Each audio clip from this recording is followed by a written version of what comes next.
I did have Al Sharpton on the podcast. Listen, I give him an opportunity to talk in front of me too, because here's my opinion. And if he wants to, he might say, I don't give a shit what this guy says. He was a killer. But I'd say to Al Sharpton, you're a piece of shit because you exploit your own people. And I really care about your people. Here's the difference. I don't take no money from your people. I stick up and talk for them because I want them to have opportunities. Same things with these kids in jails. Yeah. Let them come home, give them 2 for 1 for good behavior. Don't keep them in there 30, 40 years and destroy their lives. Give them a second chance at life. Give them job opportunities. One last thing. The jail reform bill that Trump signed, I understand it's actually having a positive effect. Listen, again, I'm a big Trump guy because he's not racist. Not for anything else. And it has nothing to do with politics. The guy has done the most for the black community in the history. And if people again, that's why I said I like to talk to Hawk Newsom. Tell them who put in the most money into universities and colleges for the black community. And Tim Scott wrote the bill. It was Trump. Same thing with jails. It's Trump. I'm a huge Tim Scott fan.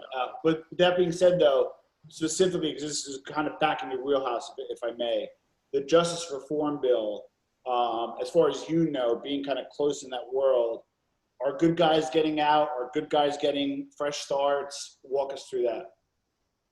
Listen, the more they work on, it's a first step, what he did with the reform bill. And the more education and opportunities. And I know some serious killers in prison that as they get older, they advocate for the young guys not to do the wrong thing. When I was 17 years old and I got locked up, I think it was the first time I was 16, whatever year old I was in Tampa, Florida, I actually got locked up.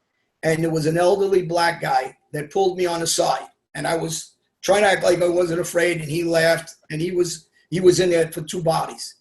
And he started lecturing me from the minute I walked in there. Wow. And he legitimately cared about not seeing me end up like him, he said. Wow. And I didn't want to listen in those days. It took me years and years and years of time. And sometimes kids ain't ready for it. And then there's other kids that are ready for it. But every time we save one, it's one that is having a decent life. Yeah. And it's one who has children and grandchildren will have a decent life. And Denzel Washington said it. Go get what you want. He grew up with guys that roll in jail doing 30 years and he has a different life. And you know what he said? Because I had a father. So, life's about one time around, and to give these kids when they're 5 and 6 years old to open their eyes to opportunities as babies, to go to these sporting events, to give them something they don't see now.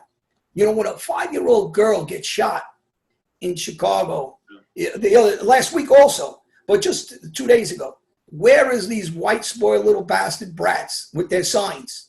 Why don't they go there and go see? She's black. She's not white. What, you only got to get shot by a cop? I says for them to come out and say Black Lives Matter? I don't get it. So, they're just full of shit because they're not living. I lived a life of crime. I lived a life on a run. I lived in jails. I've been shot. I've been stabbed. I hated cops. And the truth is, I hated them because I was a crook and a gangster at the time. Now I'm a legitimate guy. And the same guys that locked me up, I actually respect them, friends with. They're not all bad. There's bad in everything. But have conversations, right? But what I don't like is what Minnesota's doing. They're asking for private security. They're just full of shit. And this is where a guy who has a voice, Hawk Newsom, go after them. Go after their salaries. Don't stop now. Get rid of that mansion that de Blasio lives in. You want to cut things? Well, cut where they live. You're the mayor. Get out of that mansion. Go take all that money and you can build another 100 houses with that money for inner city kids if you really mean what you're saying. Or Pelosi or any of them that are filthy rich. Go pay for the people that are homeless. And this is what gets me because these kids aren't just numbers to me. They're my friends. I go down to Camden. I grew up there. And I see the way everybody lives there, whether they're some white, Spanish, or black. Why ain't anybody helping them? Where's Governor, this imbecile Murphy that's filthy rich? This is the truth. And I don't care what party they are, but we have to live in New York and New Jersey. And I just think that between Cuomo, de Blasio, AOC, Murphy, they're a bunch of thieving, lying imbeciles. And you need somebody like Hawk Newsom that can go out and say, or talk to me, because I lived it. And then we'll have a conversation and let's go try to help some kids, because I really care about them. I watch my friends get killed.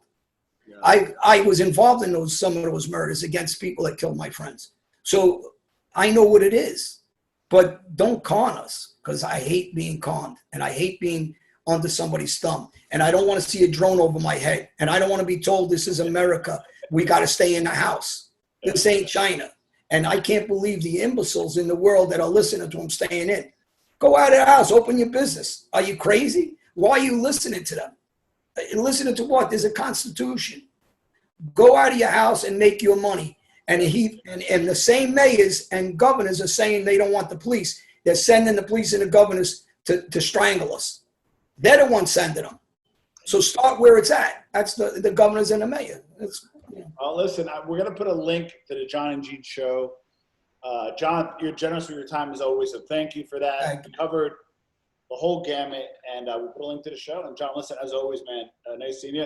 I can't wait to meet you for a drink when all this nonsense is over. My book's still out there, by the way, Gotti's Rules. People by George Anastasia that want it. I'll put a link. Best-selling book, Gotti's Rules. One of the best. I'm a big mob book guy. One of the best mob books I've ever read, because it's first. And John, thank you for being on the show. Hey, I really appreciate it, Tom.